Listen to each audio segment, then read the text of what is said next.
کہ فرعون کون ہے۔ فرعون صرف ایک شخص کا نام نہیں ہے، مصر کا جو بھی بادشاہ ہوتا تھا اس کا لقب فرعون ہوتا تھا۔ تقریباً 18 یا 19 فرعون آئے، جو بھی بادشاہ ہوتا تھا اس کا لقب تھا یہ فرعون، اکثر لوگ اس کو نام سمجھتے۔ اب جو موسیٰ علیہ السلام کے زمانے کا فرعون تھا وہ بڑا جری تھا، اسے طاقت پر غرور بھی تھا، گھمنڈ بھی تھا۔ ایسا ہے کہ تقریباً 100 سال تک تو کبھی اس کو سردی بخار بھی نہیں آیا، بیمار کبھی نہیں ہوا۔ تو آدمی کو جب کوئی تکلیف نہ آئے تو وہ غرور میں بڑھ جاتا ہے اور اسے ایسا لگنے لگتا ہے کہ میں سب سے پاورفل آدمی ہوں دنیا کا، مجھے کچھ ہو نہیں سکتا۔ تو یہی فرعون ہے جس نے اپنے زمانے میں یہ اعلان کیا تھا کہ لوگوں میں تمہارا رب ہوں، تمہارا بڑا رب میں ہوں، میری عبادت کرو۔ بات تو چل رہی تھی اور لوگوں کو اپنی خدمت پر معمور کرنے کی بجائے اپنی عبادت پر معمور کرتا تھا، ہزاروں لوگ اس کو سجدہ بھی کرتے۔ ایک دن ایسا ہوا کہ فرعون نے خواب دیکھا، آسمان سے ایک تارا ٹوٹ کر اس کی گود میں گرا یا اس کے محل پہ گرا اور پھر آگ لگ گئی اس کے محل میں۔ وہ گھبرا کر کے اٹھا، صبح نجومیوں کو، کاہنوں کو بلایا کہ اس خواب کی کوئی تعبیر صحیح بتا دے۔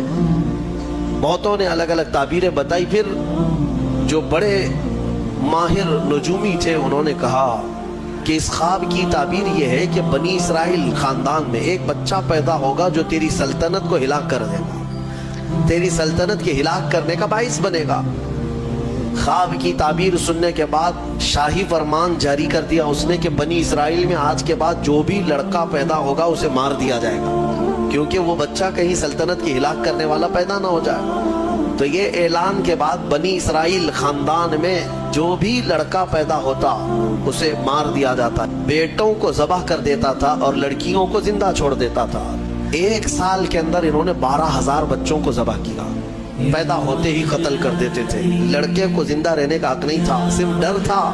یہ وہ زمانہ ہے جب موسیٰ علیہ الصلوۃ والتسلیم کی ابھی ولادت نہیں ہوئی، ولادت سے پہلے اتنے بچے مارے گئے۔ پھر اس کے درباریوں نے اس سے ریکویسٹ کیا کہ اگر ایسے سب مار دیے جائیں تو آپ کی خدمت کے لیے بچے کہاں سے ملیں گے، جوان کون ہوگا؟ تو 1 سال چھوڑا جاتا، 1 سال مارا جاتا۔ اتفاق ایسا کہ جس سال مارا جانے والا تھا اسی سال موسیٰ علیہ السلام کی پیدائش، ان کی ماں حاملہ تھی اور پیدا ہونے کا وقت جب قریب آیا تو اللہ تبارک و تعالیٰ جسے جہاں چاہے بچائے، ہاں جس انداز میں چاہے وہ اللہ تعالیٰ حفاظت فرماتا ہے۔ تو موسیٰ علیہ السلام کی ماں کے دل میں اللہ نے بات القاء کی کہ تہ خانے میں چلی جائیں۔ وہ تہ خانے میں گئی، بچے کی ولادت ہوئی، لڑکا پیدا ہوا۔ اب وہ گھبرا گئی کہ یہ سال مارے جانے والا ہے، اور وہ بنی اسرائیل خاندان سے تھی کہ میرا بچہ مارا جائے گا، قتل کر دیا جائے گا۔ تو اللہ تبارک و تعالیٰ نے ان کے دل میں یہ بات القاء کی کہ ایک صندوق لے لو لکڑی کا اور اس میں اس بچے کو ڈال کر دریا میں بہا دو۔ بھلا کوئی ماں کیسے بہائے گی؟ لیکن اللہ تعالیٰ فرماتا ہے وَرَبَطْنَا عَلَىٰ قَلْبِهَا، ہم نے ان کے دل کو مضبوط کر دیا تھا۔ جب اللہ تعالیٰ کسی کے دل کو مضبوط کرتا ہے تو بڑے بڑے کام کر جاتا ہے۔ ان کی ماں صندوق میں رکھ کر کے بچے کو ایک دریا کے کنارے ڈال دیتی ہیں، بہا دیتی ہیں، اور اپنی بڑی بیٹی کو کہتی ہیں کہ دیکھتے رہنا یہ صندوق کہاں جاتا ہے۔ موسیٰ علیہ السلام کی جو بڑی بہن تھی وہ دیکھتی ہوئی جا رہی تھی اس صندوق کے پیچھے۔ صندوق بہتے بہتے بہتے ایک باغیچے کے کنارے لگا، وہ باغیچہ فرعون کا ہی تھا، اور فرعون کی بیوی وہاں پر ٹہلنے کے لیے شام کے وقت آیا کرتی تھی۔ جب وہ اپنی کنیزوں کے ساتھ وہاں آئی تفریح کے لیے تو ایک صندوق کو اپنے باغیچے کے کنارے لگا ہوا دیکھا، اٹھانے کے لیے کہا، اٹھایا گیا تو نہایت ہی خوبصورت بچہ۔